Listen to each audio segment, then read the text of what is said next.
Little Joe card trick. You start this card trick with a normal full deck of cards. You must have a surface about 2 feet by 1 feet wide.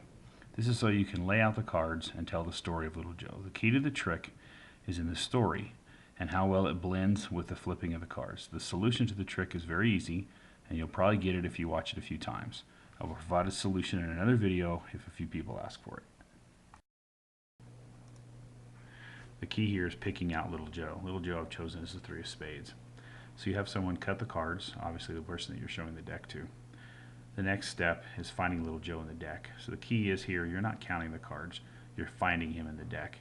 And I'll show that how that works if a few people ask for it. Once you've identified Little Joe, you show people he's out of the deck, you throw him off to the side. Now comes laying down the cards. The first step is the kings. You want to lay them down in order and tell the part of the story that goes with it.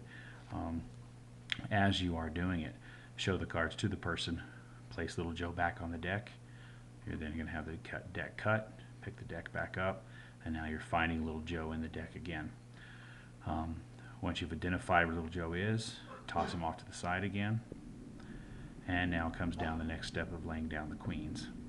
Now the story that goes along with this, I'll post both videos that tell the actual story. This is obviously the narration for the assignment. This is where the space comes in. I've talked about it. You see me spreading out the cards. You want to make sure you have enough space. So I've put Little Joe back in the deck. Now we're finding Little Joe again. This is the walking 1 block 2 box, 1 house 2 house kind of thing. And then Joe gets tossed off to the side.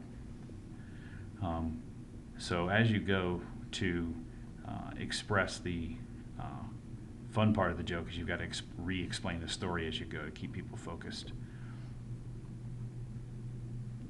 So now Little Joe goes back on top of the deck. Deck gets cut again. And now we go to look for Little Joe again in the deck. Once again, this is the walking 1 block 1 house kind of thing. Alright, Little Joe's found. Now we're kind of rehashing the story, explaining what's coming in next. Next is going to come the 4 jacks, and then the $20 to pay them. Now this is where we transition from finding Little Joe in the deck. So I cut it off here because people kind of get bored. So now the rest of the cards are kind of already put into order based on the way the trick goes. And so then you're just kind of laying them out as the story goes. And so the key is you're going to run out of space real quick here. So you'll see me stacking cards up, putting them back up on top of each other so I have enough room. This hand that almost hits 4, 5, 7, 8 of clubs is almost a straight flush, but 7 of diamonds kind of trumps it. So that's the hand that almost hits. And then we've got the full house, 9s over 8s, and then the hand that says the house always has the upper hand.